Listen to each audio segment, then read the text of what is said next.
Selamat datang di mata kuliah edukasi kesehatan gigi. Pada kesempatan kali ini, kita akan mempelajari mengenai strategi dalam menentukan media edukasi yang tepat untuk program edukasi kesehatan gigi.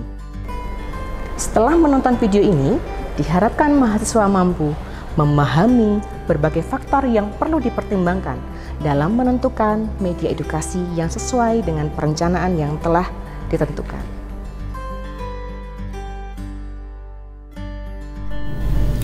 Kegiatan edukasi atau penyuluhan pada kelompok sasaran atau audiens seringkali tampak tidak menarik perhatian. Pernahkah Anda sekalian menemui kondisi pada gambar ini? Kondisi kegiatan edukasi yang tidak kondusif salah satunya disebabkan karena ketidakefektifan dalam penggunaan media edukasi yang digunakan. Berdasarkan bagan tersebut, diketahui bahwa penggunaan media dan keaktifan atau keterlibatan audiens dalam proses pembelajaran dapat meningkatkan pemahaman audiens.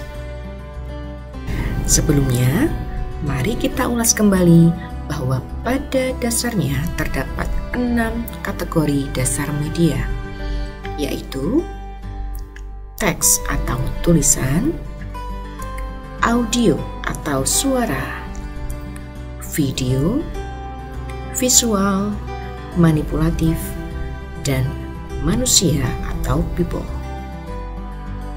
Dalam suatu intervensi kesehatan, misalnya edukasi kesehatan gigi, media dapat berperan sebagai educator, supporter, program promoter, dan supplement. Media as educator maksudnya adalah media tersebut berperan sebagai pemberi pesan-pesan kesehatan, misalnya poster. Yang kedua, media as supporter maksudnya adalah media berperan sebagai pendukung suatu program kesehatan atau kampanye kesehatan. Misalnya, media dapat memperkuat pesan-pesan kesehatan, mempertahankan suatu isu kesehatan menjadi suatu agenda publik, dan lain sebagainya. Yang ketiga, media as program promoter. Maksudnya adalah media yang berperan dalam mempromosikan suatu event atau kegiatan kesehatan. Yang keempat, media as supplement. Maksudnya adalah media yang berperan dalam melengkapi program promosi kesehatan, misalnya dengan program edukasi dengan menggunakan media akan lebih efektif daripada program edukasi tanpa menggunakan media. Dalam memilih media yang akan digunakan dalam edukasi kesehatan gigi, tentunya terdapat beberapa faktor yang perlu dipertimbangkan. Di antaranya, 1. The instructional situation or setting. 2. The nature of the objective. 3. Learner variables. 4. The presentational capabilities of each media formats. Mari kita bahas satu persatu. Faktor pertama yang perlu dipertimbangkan dalam memilih media edukasi adalah the instructional situation or setting. Kita perlu mengetahui kegiatan edukasi akan kita lakukan dalam bentuk atau format kegiatan yang seperti apa, dan audiens dalam jumlah besar atau kecil. Hal ini dapat berguna untuk menentukan media seperti apa yang akan kita gunakan.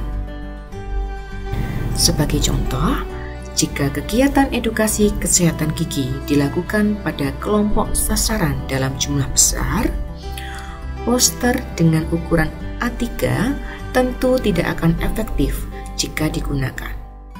Sehingga diperlukan media edukasi yang mampu dijangkau oleh sasaran dalam jumlah besar.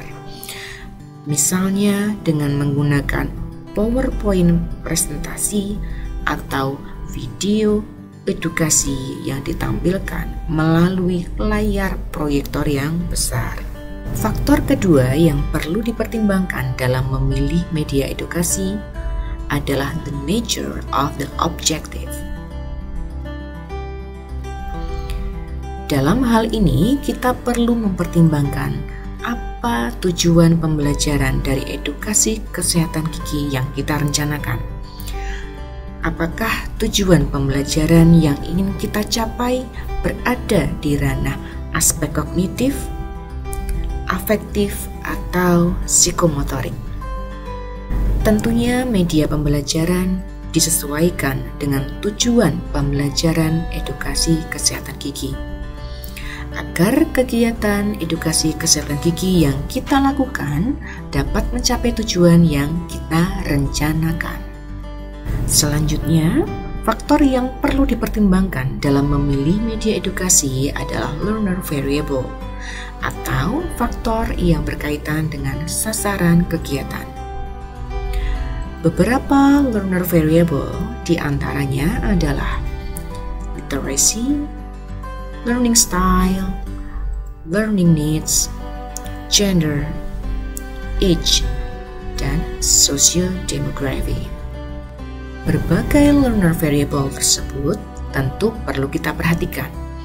Misalnya, jika sasaran kita adalah masyarakat lanjut usia dengan keterbatasan penglihatan, maka pilih dan susunlah media edukasi yang mampu mengatasi keterbatasan tersebut, seperti membekali sasaran dengan leaflet dengan tingkat keterbacaan yang sesuai, di samping kegiatan edukasi secara klasikal. Selanjutnya, faktor terakhir yang perlu dipertimbangkan dalam memilih media edukasi adalah the presentational capabilities of each media formats. Maksudnya adalah kita perlu mempertimbangkan bahwa format media yang tersedia dapat diaplikasikan dengan sumber daya yang tersedia di lapangan. Misalnya, jika kita akan menggunakan video edukasi, kita perlu meninjau ketersediaan peralatan dan sumber daya yang mendukung. Dengan mempertimbangkan berbagai faktor tersebut, diharapkan media edukasi yang dipilih dapat mendukung kegiatan edukasi kesehatan gigi yang efektif. Demikian video pembelajaran pada kesempatan kali ini. Terima kasih dan semangat belajar!